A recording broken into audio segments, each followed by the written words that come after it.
Leo ni siku ya Jumapili na pale katika kanisa la Ufufuo na Uzima ambalo liko chini ya mtumishi wa Mungu Askofu Josephat Gwajima, bana leo waumini wamekusanyika sana leo. Wamekusanyika pale kwa ajili ya kuendelea kuomba, kwa ajili ya kuhakikisha kwamba wanaendeleza ibada zao za kila siku Jumapili, lakini ulinzi ulikuwa ni mkubwa zaidi kuweza kuzuia watu wasiendelee kuabudu pale. Lakini pia licha ya ulinzi kuwa mkali, imani ni kitu kigumu na kizito sana. Ndio maana naambiwa ogopa kitu kinaitwa imani.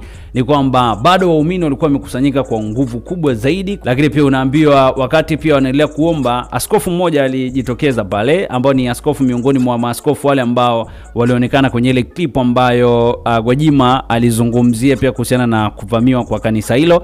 Akawa anawaambia kwamba waumini ombeni, kila kitu fanyeni, lakini tusikusanyike tu sehemu moja, kila mtu kae mbali mbali kidogo, ili kuhakikisha kwamba ule mkusanyiko ambao uliambiwa kwamba usiwepo basi usije ukawepo. Kumbuka kwamba kwa siku ya Jumapili iliyopita Gwajima alitangaza kuwepo kwa ibada kubwa kabisa, lakini polisi walikuja wenyewe, wakaja wakavamia, na mwisho wa siku tafrani katokea. Lakini kwa siku hii leo pia Jumapili, polisi wameonekana bana katika eneo hilo wakiwa wamelizingira eneo la kanisa, lakini pia kuweza kuzingira pia na waumini kwa ujumla, wakiwa wanaanikiza na kushinikiza kwamba hakuna mkusanyiko wowote ule ambao unahitajika. So unaweza kuona ni kwa jinsi gani hali kama hii bana ilivyo. Hali ni mbaya, hali ni kubwa zaidi ambayo sasa hivi bana tunaiona katika maeneo mbalimbali. So hii hapa nimekusogezea kwa siku ya Jumapili hii hapa kwamba bado waumini wanaendelea kusali, wanaendelea kuabudu kama kawaida, lakini pia wakati wanaendelea kuabudu bado ulinzi ni mkubwa zaidi. Lakini kuna kuwepo na utata sana.